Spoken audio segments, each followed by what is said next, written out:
we as Americans have the capacity now, as we've had in the past, to do whatever needs to be done to preserve this last and greatest bastion of freedom.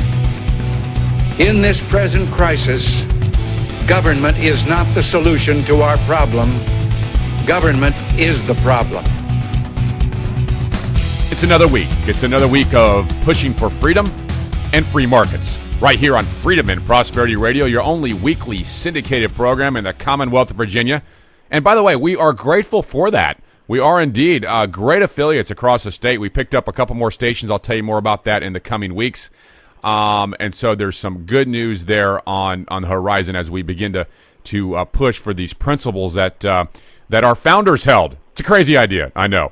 I'm glad to be here as your host. I also host the Lee Brothers in Richmond, Virginia, and love to hear from you on our website at freedomandprosperityradio.com. Our show is sponsored by Tertium Quids, the premier advocate for free markets and free people. Tons of information found there. Also on our website, you can check them out, freedomandprosperityradio.com. My email address is there. A comment line is there, so you can comment.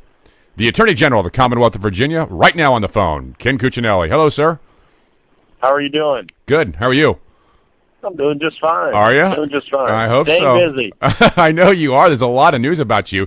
What's it feel like to take all the arrows, sir? I mean, you certainly are one that gets them. I mean, the governor's not getting a whole lot of arrows. Lieutenant Governor Bill Bowling's kind of off the radar. But you're everywhere, and you got a big target on you. And you're handling it okay, huh? Well, as best I can tell, it's never a completely smooth path anywhere in politics, policy, or the law. So it's also not new for me. Just the scale of it is fairly new, and honestly, it doesn't really bother me. Well, that's the attitude you got to have. I'm sure that you know how I feel about you on this show. I mean, I put you in the mold of the guys who took the arrows in the beginning of our country. No pun intended there, but literally the guys who stood up for free markets and free people, who understand that there can be an overreaching tyrannical government that can take our freedom. Jeff Shapiro calls you anything but subtle. He says McDonnell, in his rhetoric, proposes the possible. Cuccinelli propounds the principle. McDonnell's the accommodating ponderer. Cuccinelli acts with all deliberate speed. Is that a fair comparison? I don't know that it's a comparison so much as a contrasting, but certainly subtle is not something I've ever really been accused of being. Now, even the Washington Post not too long ago had their first decent article on me in 8 years. It was a sort of a personal profile in their magazine, and the one thing they said on the political front is that people on both sides agree that with Cuccinelli, what you see is what you get, and I've always been that way. I have every intention of always being that way, and that's just who I am, and I don't change who I am to govern. Yeah, isn't it? The same way. I think it's a breath of fresh air, quite honestly, and I think that's why both sides would agree. I mean, here's a guy, the Attorney General Ken Cuccinelli, who you know exactly what you're going to get. There's let me just find out which way the polls are going before I do that. But is this really a fair view of you? Because what many are saying is you have opinions and maneuvers and lawsuits on gay rights, climate change, Obamacare, illegal immigration, abortion controls. Aren't you just really ruling as the Attorney General? This isn't you saying, "Hey, I have an agenda," is it? Is that fair? That is entirely fair. I'm not a wallflower, and as my opponent in the last campaign accused me of, I have an agenda, and my thought was, well, what if you don't? What are you doing here? And the first part of my agenda as the Attorney General is to protect the Constitution. The second part is to uphold the law. And when even the ACLU on subjects like Christian displays on public property at Christmas time concedes that we've gotten the law right, as they have on other opinions. It's the ACLU. Then you're sticking correctly to the law when you get that kind of evaluation. Of course, then they go on to attack. Oh, sure. Attack me and the position and so forth. But they concede we're right on the law. Well, and that's a priority for us. And when I issue opinions, I've issued opinions that I don't like, but they're legally correct. And I think that's what probably frustrates me as they attack you, is that you're doing your job. I mean, if you say, look, I'm going to refuse to deal with the gay rights issue that you are asked about, I refuse to deal with the Obama health care reform, and even though our law passed a law in opposition to it, and if you refuse to deal with illegal immigration and the abortion controls, even though you're asked about it, then you're delinquent in your duties. You have to respond to those. Right. And so it is frustrating from our end. Is it fair to say you've taken over the helm of the GOP? Well, I think that's probably a bit much, but I'm still as grassroots focused as I ever was, and certainly am very well in touch with all the different parts of Virginia, particularly Republicans in Virginia, because not only do I have community interaction as their attorney general, but I also have a lot of political interaction with them, trying to help them win races, and trying to help our candidates for Congress this year, particularly where we're trying to knock out incumbents, to succeed in doing that. I'm so committed to it that I moved into the 11th district so I can vote for Keith Fimian. But those are relationships that we continue to develop. We don't just kind of wait around for the next thing, because I didn't run for office to be in office. We ran for office to do the job and do it well. And there are times where we get into policy advocacy, not in our law, but because this is a mixed position of policy and law.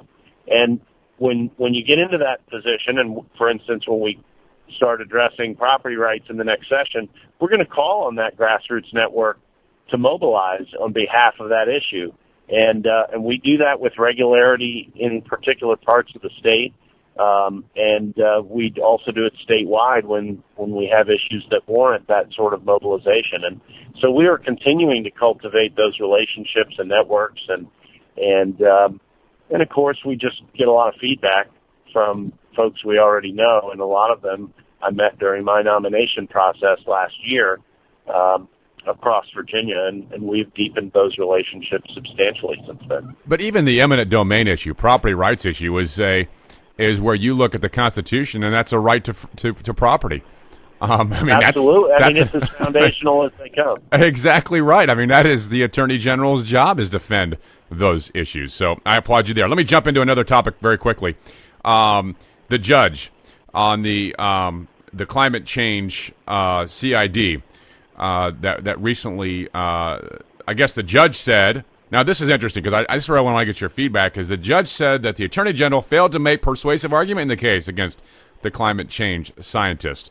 It's not exactly true, though, because that's just part of the ruling, isn't it? Well, actually, it wasn't the point. Are you shocked that people missed it? Well, no. But I will say that we came out of that ruling with the ability to issue the subpoena. Right. So we're going to go ahead and do that, and we'll press ahead. And the judge ruled that we can do that. And frankly, he announced when he walked in the room that day that he was predisposed to rule in a particular direction, but he had reconsidered that position in light of the hearing, and needless to say, we don't think he was predisposed in our favor. So we went from not being able to issue the subpoena to being able to issue the subpoena. So that part we're happy with. There are a lot of pieces to that rule. We know whether it's appropriate for us to appeal any parts of it, but now, based on the ruling of the judge, we're going to press ahead with the CID. Yeah, you have, in his opinion, he said, however, the University of Virginia is a proper subject for a CID, and the Attorney General may investigate grants made with Commonwealth of Virginia funds to professors such as Dr. Mann. And that is the issue, isn't it? What you're wondering about is if these funds were used appropriately. Isn't that what this is about? That is what this is about. It is not aiming specifically at judging science. This is at determining whether or not taxpayer dollars were used consistent with how they were advertised. Go ahead. And that's the Attorney General's office's job. There's no other displacing authority to police fraud with taxpayer dollars. That's our job. Well, you know this as well as anyone. You are being torn apart by the left and others as the reason you're doing this is because you're against global warming or don't believe it's man-made. But as the top law official in the Commonwealth, you see that Mr. Mann, Dr. Mann, has plenty of reason to be questioned here. And so you said, wait a minute, the state gave him money. Let's find out if that was used properly. Yeah, if we had the kind of basis for concern with any research dollars flowing through state universities that we have here, we would pursue it. There's no question that there's an unusual feature here in that this individual's work has been so publicized. Can you name another professor in Virginia that's been as high profile? Name one. Yeah, right. Yeah, you can't because there aren't any. And part of that has been the sharing of an awful lot of his emails, some of which say things like, well, it doesn't actually matter what the truth is. And where, he appears to be acquiescing in the destruction of data, in the hiding of information, that kind of thing. All of those are cause for concern to me as the authority in Virginia responsible for making sure that taxpayer dollars are not fraudulently spent. Yeah, exactly. Well, I think you're doing what you have to do as the Attorney General. You're going to take arrows, but like you said, you signed up for this gig, and you knew it was going to happen. You knew it was going to happen. As you were talking here, I was thinking of a phrase that I say often, Virginia citizen and American patriot. I think you fit both those nicely. I mean, being from Virginia, you understand the foundation of freedom, and being American, you understand that it is a limited federal government, and states are exactly, and states have sovereignty. So I would leave you with a quote that Patrick Henry said. He said, "I am not just a Virginian; I'm an American." And sir, I'd put you in that mold. So Godspeed you, and good luck as you fight these battles out there, and there's a lot of people who don't have a voice on the radio who can say to you, hey, keep it up. I know you got a lot of pressure on all kinds of sides, but I can promise you where there's one voice, there's many, many more. So I'm not saying I appreciate that. Yeah.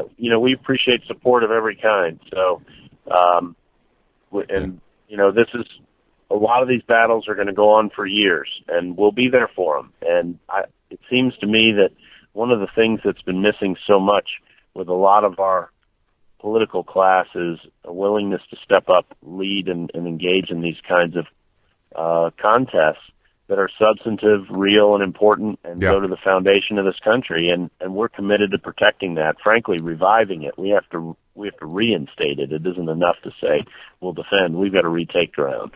The battle is worth having, sir. It is worth having. Absolutely. Thank you, sir. Appreciate your time. Thanks for having me. You bet. That's the Attorney General of the Commonwealth of Virginia, Ken Cuccinelli. I know you want to hear this interview again, so you can find it at freedomandprosperityradio.com. Stay tuned to Freedom and Prosperity Radio. We'll be right back after a brief message from our sponsors.